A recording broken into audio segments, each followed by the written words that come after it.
Hey, what's up, guys? It's Shocktober. Right? Now you know me. I'm a every day is Halloween kind of guy. 365, and the horror never ends in this world, as you can see out there. Um, but I'll go a little extra into the horror, and like I said, also I'll still be making videos with the mad scientist James LaFont, plus a cosmic visitor from beyond. Right, will be coming later in the month. So it should be interesting. We'll see how many videos I can get out. Uh, what is this? Horror Monsters. Charlton publication. I had gone over Charlton Comics with the Willie Schultz series. Of course, Charlton Comics. It's what Charlton, the publishing company, is now remembered for. And this is basically their attempt at cashing in on the famous monsters of Filmland magazine craze. Right, the monster. I can mention the Monster Kids, like the Boomer Kids.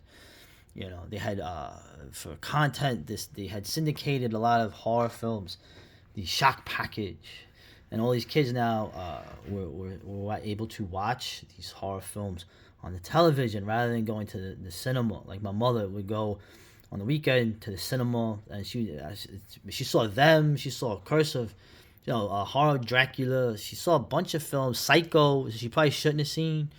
But she also saw they still had newsreels. They had all kinds of, it was an event back then. Even when my mom was a little girl, which is around just before this time. The point I'm making is that the Monster Kid phenomenon, the Boomers phenomenon, is a major thing. I keep going over it. It's now dying off, like most things are. But it's interesting looking at this take off. Okay, the whole idea is.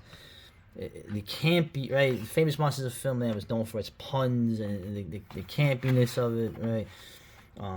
Right. You see, 1961. So they're trying to cash it. I think they made like 10 issues of these. They even say it's notorious because the Charlton Comics, the paper was so bad, the quality. Like Weird Tales have better paper quality. They don't really there's not many of them that survive, so they fetch a high price. And they made about 10 of these. I think till like 1964. They had made it, So now the kids who were reading this stuff, some of them get to go, get ready to go to Nam. So, I always like, the late David J. Scott said, right, the American prosperity, right, it was built upon the largest bone pile in history.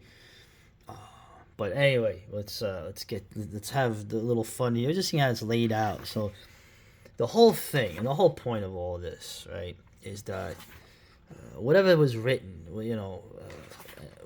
whatever was written here, most of it's kind of stupid, like silly. Some of it's funny, some of it's clever. The whole idea of the kid is that when you had this, you couldn't, go into the cinema or the movies or even on TV. If you missed something, you didn't see it for a while. To have photos of something, to have pictures of monsters and horror films. And they didn't really have any books doing this yet. This was kind of, considered like trash culture or like, for kids. This was a lot of fun. I mean, this was like gold, seeing all these pictures. And even I can remember that because I still was at the tail end of this stuff, even though I'm a Gen Xer.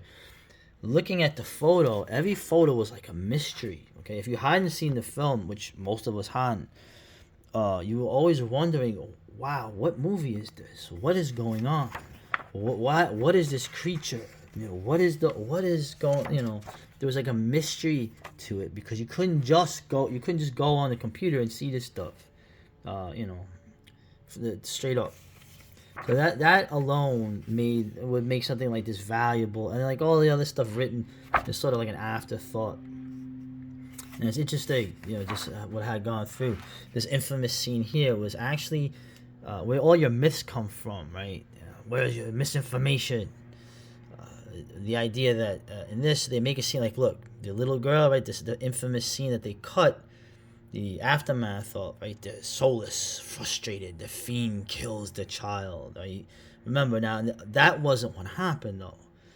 Okay, now there was a lot of mystery with that. I'm not gonna get into the point of it, but you see that that's not what happened. Obviously, the whole idea that the monster is like a child. He's in the world. He doesn't know what's going on, and he didn't mean to harm the girl. He threw her in because she was like the flower, So he didn't know. So of course the way they cut it makes it look more sinister. The last thing you see is him going towards her with a smile on his face, and then she's dead. But it's funny how this perpetuated that. Of course, the guys writing this are like, they're not monster fans. They're like cigar chomping guys getting, trying to get to happy hour at the cocktail lounge. Right? In terms of the puns, like some of the puns are actually. I mean, listen, you know how it is. You throw enough jokes out there, right? I keep throwing them. You keep missing them, right? You throw enough jokes out there, some of them are gonna hit, right? The old vaudeville technique. So you kind of like this one. The end is near. Tell us the truth. Are you our father or our mother? Yeah, some of them are even more funny now because you think what would be a joke back then is now deadly serious, right? How dare you? You don't know. Yeah. Now this was interesting. They talked to, and someone tells me that this guy doesn't really exist. Mr. Berman was made up, but it's basically about the guys that make the special effects. Now remember the famous Dick Smith monster makeup magazine that had come out, which I had a copy of the book, which I lost. Big influential book, Dick Smith's work. Of course, Dick, he sort of made foam latex the practical way to use it. And then everybody, Rob Bottin, Tom Savini, Stan Winston, all these guys, Baker, they always said that was what sent them on the road to becoming the special effects guys. So it's kind of interesting when he's talking about the difference between the monster makeups. They had already were, mortician's wax like Jack Pierce. Now they were going into like the rubber and stuff, and some of the automated things you hear. Although this is just a big costume. His specialty, however, making monsters, which does not come cheap, by the way. A monster can cost anywhere between $500 and $1,500. Man, back then, that was some buku money. But this was an interesting behind-the-scenes story. We got more of the puns. Right? The discovery that the mummy, dead for centuries, isn't really dead. It just smells that way. This movie proved beyond doubt. All right, they messed that up. There's a great editing. This movie proved beyond doubt that a boy's friend is not his mummy. I got a million of them, folks. This was actually, I kind of like this. This was kind of funny here. The judo, right? Judo is becoming popular. Right, the girl's name is Judo. Boom. I think that's Monster on Campus. Fencing, right? Fencing can be fun. Did you ever see a more beautiful fence? How would you like to picket her? Weightlifting is enjoyable if you are careful not to drop the barbell on your head. The boxing, I like this right here. Like, he never laid a glove on me. It was that referee. It was a tough fight, man. All right, fellas, break clean. I thought that was actually kind of funny, right? Wrestling. And in this corner, the heavyweight wrestling champion of the world, Gorgeous Gore. Okay. Actually, I say this, that, and them too. Isn't that funny? You're gonna miss the one of the last. Anyway, so it's just funny. I like this. I know Dino and Lewis. I now pronounce you man and wife. It's like that's so funny now, isn't it? Is it? Yeah. More. Will you marry us now, Parson? Well, of course I will. I'm not. I have to. All that campy joking aside, right? What they actually did good in this, or not good. Well, I like that they did a monster preview that was relatively serious of the only Hammer werewolf film, Curse of the Werewolf. I remember watching this on Channel 5 as a kid. Really was this was probably one of the most tragic films that you made. Of course, the werewolf is a very tragic character. Of course, Oliver Reed is funny that he's like, he's a sympathetic protagonist instead of a villain, or a brute in it. And basically, they just do a synopsis of the film. This was they did a joke here, right? The man dog needs grooming in a bath. But pretty much it's just a synopsis of the film. So that was educating you about what the film was like if you hadn't seen it. And chances were you hadn't, And of course, they make a mistake here with the great editing. The pages, sometimes you'd even see it in the comics. The page would be out of order and you'd have to figure it out. And this obviously this happens earlier than this, right? So it should have been before, but whatever. Just get the damn thing on the out there. We need to make the money. Oh, the giant behemoth.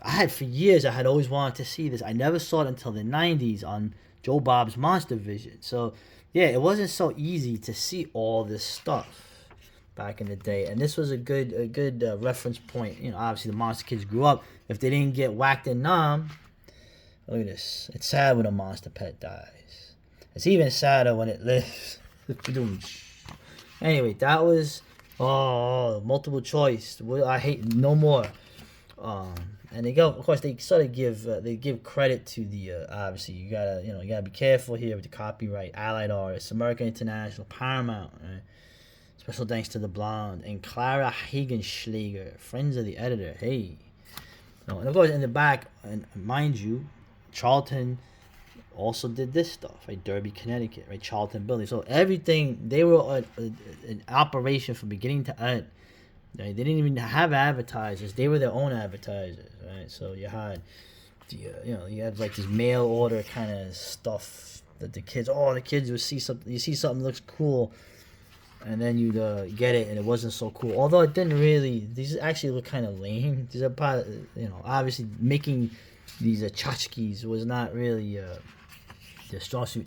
This is what they did, right? Monarch Books. Well, this was their book publishing, Charlton's book publishing wing, where they made adaptations of The Brides of Dracula, Stranglers of Bombay. That was actually a good movie.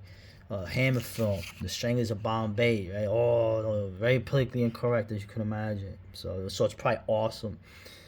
It's like Gorgo, Monster on the Loose, Sam Slade. I don't know, was that guy's name Sam Slade? I'm trying to remember, but they did novelization. Congo, I remember Congo was crazy.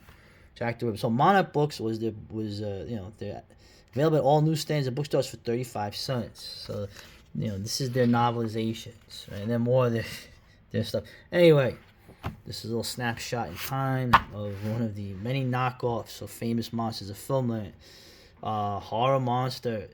So all right, well, we got more videos to come. That's it, man. It's Shocktober, right? It's Rocktober too. So later.